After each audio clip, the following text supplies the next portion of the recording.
passar aqui então para o outro clássico da semana passada, para a gente poder falar aí também de Corinthians e Santos, certo?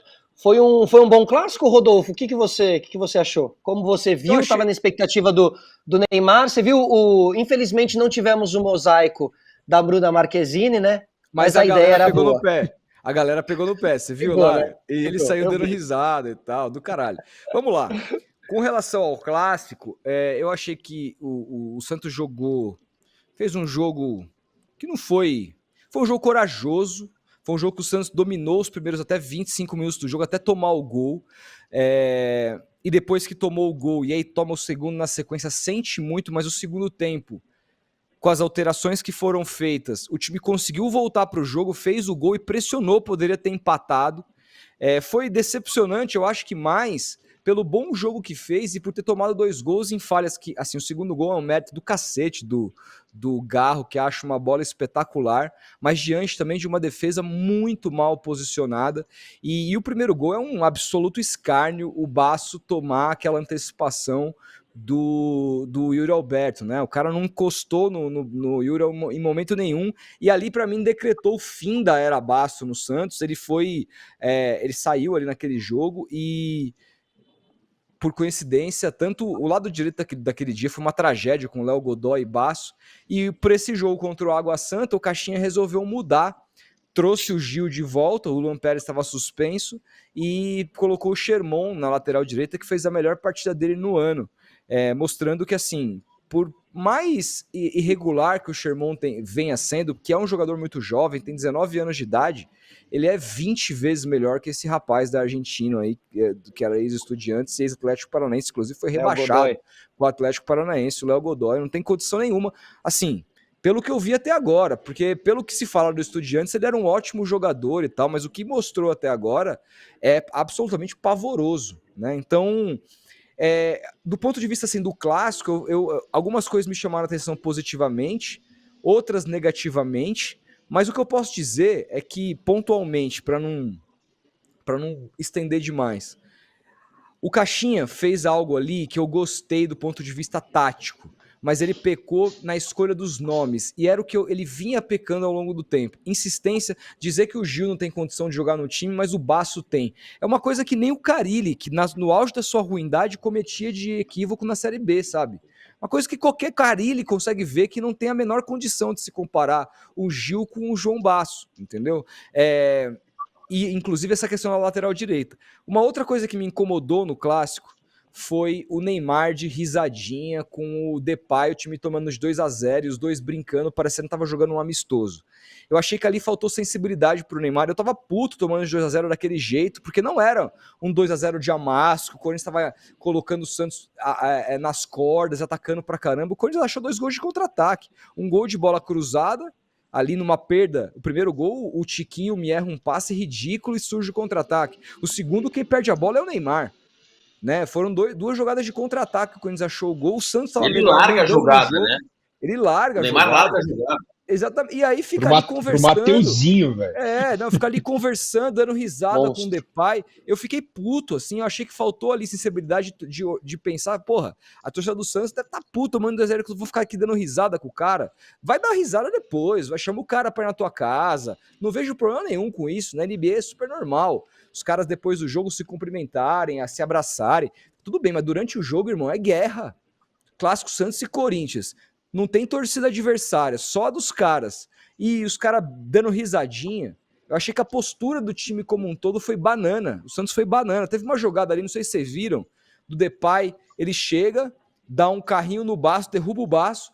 Aí o goleiro vai dar uma reclamadinha, ele empurra o goleiro. Não chegou um cara para dar uma sovinha. Um time absolutamente banana. A maior bananada desse clássico foi o Guilherme xingando. Pro Romero, não, vai se fuder, vai tomar no seu cu, cara, não sei o quê. Aí depois a Edna chega, não, desculpa. Romero, desculpa, perdão. E o Romero não reagiu, o Romero ficou ali. O Romero, olhando. Mas, cara, eu concordo muito com o Rodolfo nisso, eu vi seu tweet, eu dei like, assim, 100%, até comentei lá, 100%. Cara, essa coisa do Neymar vir e ele ser uma figura que transcende os clubes, e o Depay um pouco isso também e tal, vira uma coisa meio, estamos todos aqui, vamos lá, vamos compor um com o outro com um, caralho, cara, isso é a pior coisa pro torcedor, velho, você vê os caras jogando ali, uma clima ali, dois grandes jogadores. Quem é grande jogador, assim? Tem que jogar a Vera, claro que tem que jogar a Vera, tem que ir pro pau, e o Depay atropelou o Vasco, tinha que ir pro... Sabe? É assim que ganha jogo, cara, é assim. É assim lógico, é lógico. O adversário engole o outro, o rival engole o outro nessas pequenas disputas. Agora, é importante dizer... Pode falar, Solari, desculpa. Não, e não sei se o contrário aconteceria, viu? Não sei se o Depay, se estivesse perdendo de 2, se ele daria essa risadinha com o Neymar, tá? Não sei. Exatamente. E aí, assim, o que eu tenho a dizer sobre isso? Existiram alguns outros pontos no mesmo jogo, que foi o Neymar cobrando o Basso, cobrando o Léo Godoy, que, assim, iam meio que na contramão dessa farofagem, sabe? Né? E a gente ficou naquele meio que esse cara tá querendo o quê, sabe? Qual que é a dele?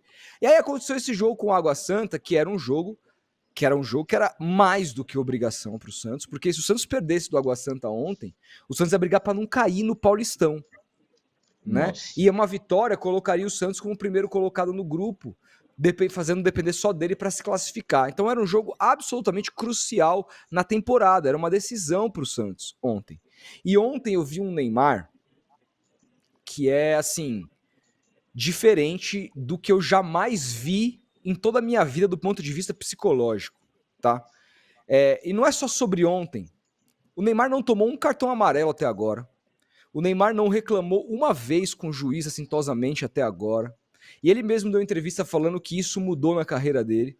É um cara que entendeu que não pode ficar fora de jogo. A gente viveu anos no auge do Neymar criticando ele nesse ponto e ele evoluiu. O Neymar se tornou 32, né? 33. Acabou de fazer. O Neymar, demorou.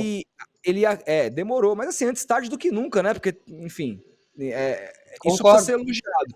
Agora, outra coisa também, ontem ele era um líder, assim, um capitão nato dentro de campo, coordenando todos o posicionamento de todo mundo, era ele quem coordenava a marcação-pressão, era ele que, dava o primeiro pique para pressionar lá em cima, com 33 anos de idade, fazendo o seu quarto jogo, depois de 2 anos praticamente parado, e ele coordenando. Quando o Santos fez o 3-1, que era um momento ali difícil no jogo do Santos, o time estava desencaixado, o Pintado, que inclusive veio aqui, um baita de um cara, um ser humano espetacular, achou ali a marcação, o Santos estava com um pouco de dificuldade, o Santos faz o terceiro gol, e assim que sai o terceiro gol, o Neymar, não para de atacar, vamos continuar macetando sem parar e motivando todo mundo.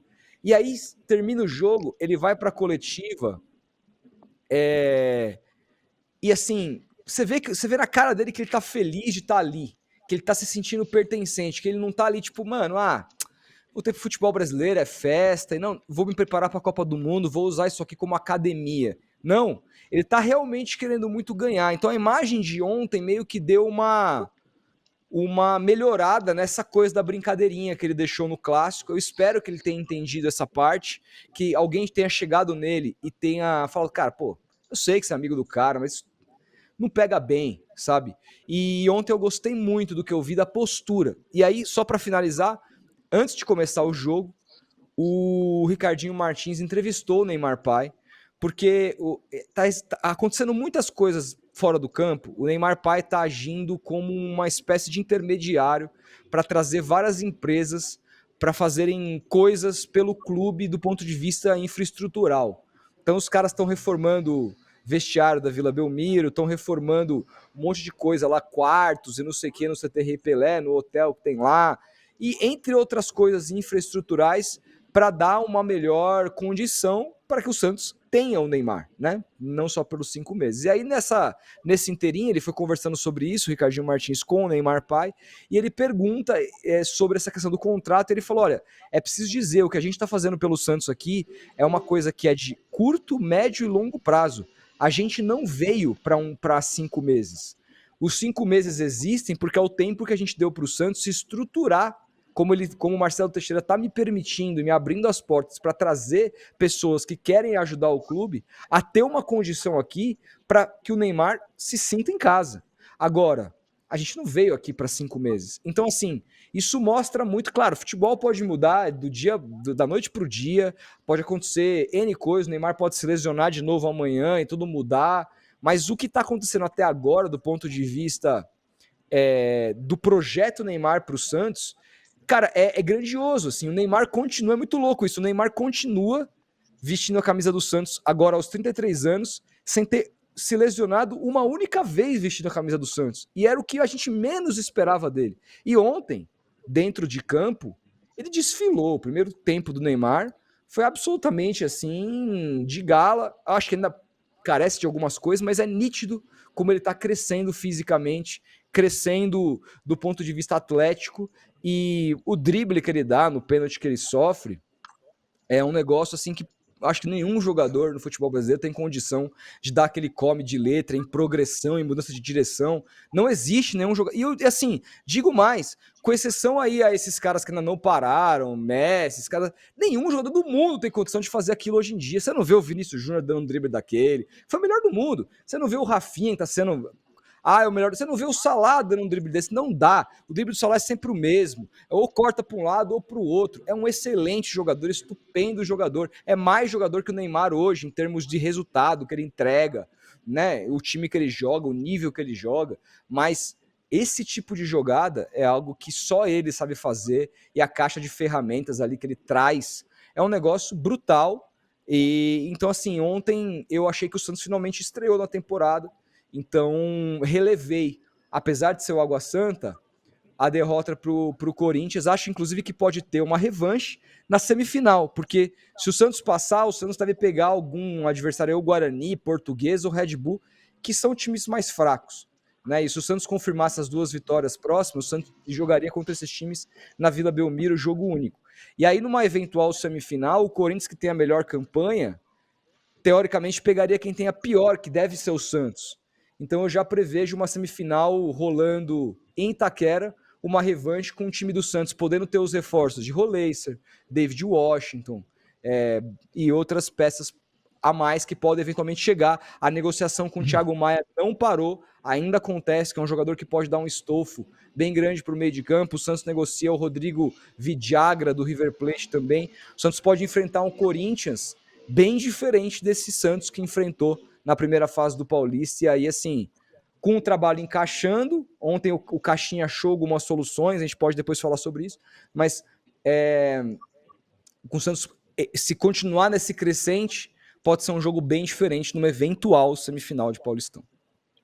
Não, e digo mais, Rodolfo, eu acho que pode ser um jogo bem diferente mesmo, porque também, a partir dessa quarta-feira, a gente já passa a não saber como serão as semanas seguintes do Corinthians, assim, porque quarta-feira enfrenta, né, o primeiro jogo aí da pré-Libertadores, né, Corinthians contra a Universidade Central de Venezuela, já foi lá, viajou hoje para Venezuela.